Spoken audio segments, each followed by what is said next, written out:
Hello, I'm Dr. Nicole Birri with the Illinois Center for Transition and Work. This webinar includes 3 series related to teaching workplace social skills to individuals with severe disabilities.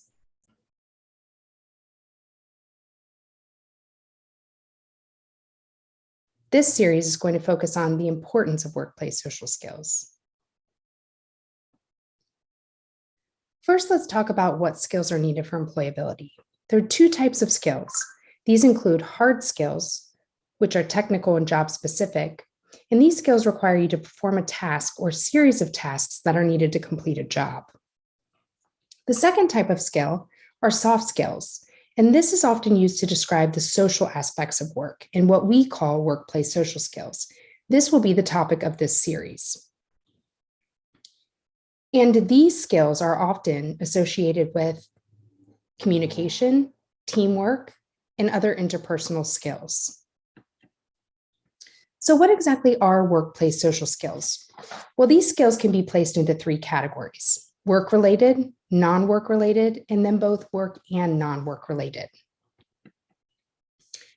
And these work-related skills are related to specific job tasks or in the workplace. And these include following directions, asking for help, asking for clarification, sharing information about work, and responding to and accepting criticism. The second type, non-work related, are these skills that are needed outside of specific job tasks. These often include sharing information about topics that are of interest, conversational skills, asking personal questions, and teasing and joking. And finally, we have these work and non-work related skills that are needed in both situations. And these include active listening, verbal and nonverbal communication, initiating interactions with others, responding appropriately, exhibiting appropriate social behaviors, and social amenities. So now that we understand what workplace social skills are exactly, let's talk about their importance. Well, these skills matter because individuals with disabilities are employed at much lower rates than individuals without disabilities. In 2021, the Bureau of Labor Statistics found that only 17.9% of individuals with disabilities, compared to 61.8% of individuals without disabilities, are employed. Another reason for poor employment outcomes for individuals with disabilities is due to their limited social skills. Also, a lack of social skills is one of the main reasons that employers have reported not hiring individuals with disabilities. And finally, what we've learned is that employers actually value workplace social skills over those technical skills needed to perform the job. So what skills specifically do employers value? Well, employers have reported valuing personal integrity, the ability to follow instructions, respect for others, communication and courtesy, asking for clarification, refraining from inappropriate touching, higher order thinking skills, having self-control, and also having a positive self-concept. These are all skills that employers have reported valuing in their employees. So to better understand why these skills are so important, let's look at a case study about Johnny. Johnny is an employee at Subway, and one day Johnny walks into the break room to find 4 of his coworkers having lunch. Johnny sits down at the table and begins laughing hysterically. One of Johnny's coworkers asks him, "What's so funny?" Johnny replied that he had to change his sheets in the middle of the night last night. After hearing Johnny's story, all 4 coworkers quickly finished their lunch and left the break room without engaging in further conversation. So what impact might this have on Johnny's employability? Well, if you were like me, the first thing you thought of was that Johnny probably wet the bed last night. And also, I cannot believe that he's sharing this with his coworkers. But the issue is that what most likely is going to happen is that Johnny's going to be isolated from his coworkers. They're not going to want to engage in further conversation with him. And it also might impact their willingness to collaborate with him. Also, what if Johnny's boss had walked in and heard that? This is probably going to raise lots of concerns about how Johnny actually interacts with his customers. So you can see, because of Johnny's poor conversational skills, he's probably in danger of losing his job. But Let's say the conversation had gone differently.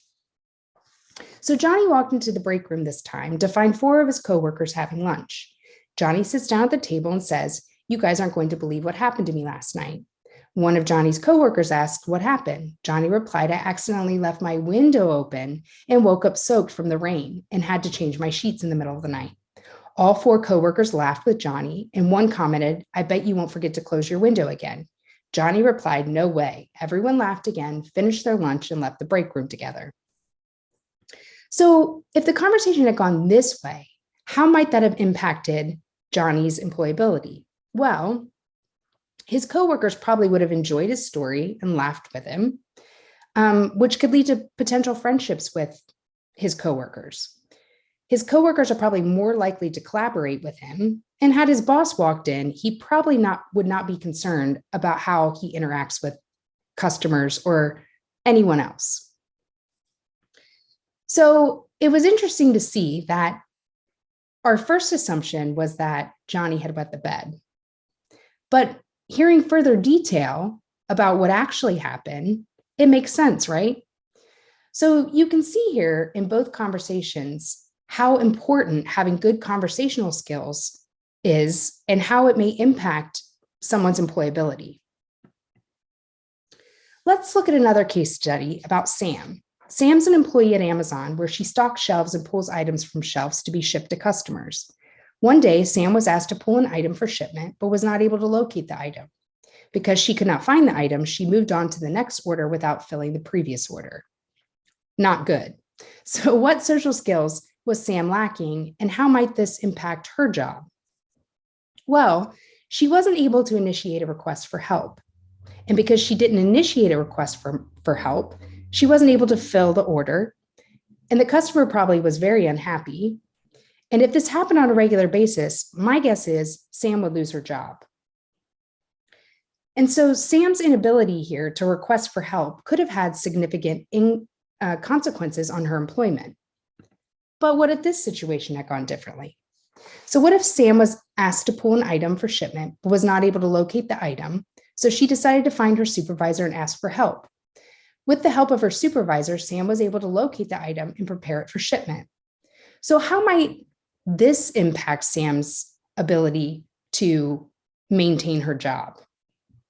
Well, because Sam was able to identify there was a problem and she was able to initiate a request for help, she is able to fill the order, which makes the customer happy.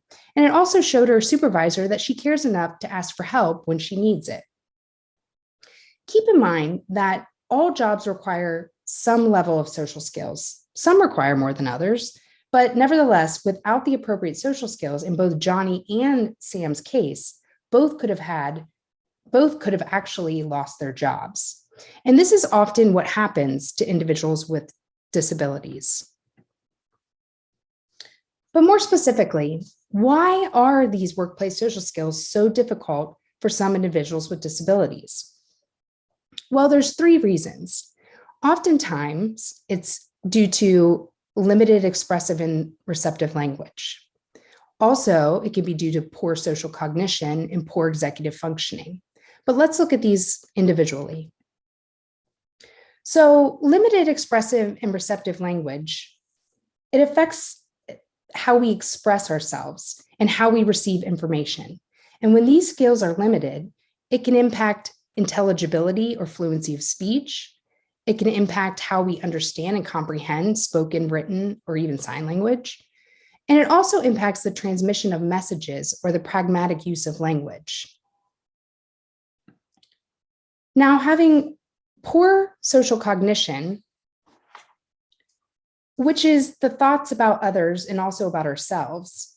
And this is also related to perception, understanding, and then how we implement linguistics in auditory ways, visual ways, and then those physical cues that communicate emotional and interpersonal information. For example, when collaborating with a coworker, if you disagree about something, you have to have the ability to understand that others may have a different perspective. And if not, collaboration is likely not to occur. So it's very important that we have good social cognitive abilities. The next reason is due to poor executive functioning. And limited executive functioning skills often impact someone's ability to plan and initiate specific behaviors, to control responses and impulses, and also involving working memory, goal-focused actions, problem solving, and shifting attention. For example, if a supervisor criticizes some of your work, you have to be able to control your responses to the criticism. So when individuals with disabilities struggle in these three areas, it's not surprising that they have difficulties with gaining and/or maintaining employment. So some of the key takeaways from this presentation are that the types of social skills needed for employability are hard and soft. And those soft skills are often what we relate to as social skills. Also, workplace social skills are categorized in three ways. These include work-related, non-work-related, and then skills that are both work and non-work related. Something else to take away from this presentation is that a majority of job loss is due to poor workplace social skills, which are often found in individuals with disabilities. And finally, due to limited expressive and receptive language, poor social cognition, and executive functioning, employability is impacted in the workplace for individuals with disabilities. I hope you enjoyed this presentation, and please look at the other two series to learn more about the skills that are needed to focus on for instruction, as well as different ways to provide instruction for these types of skills.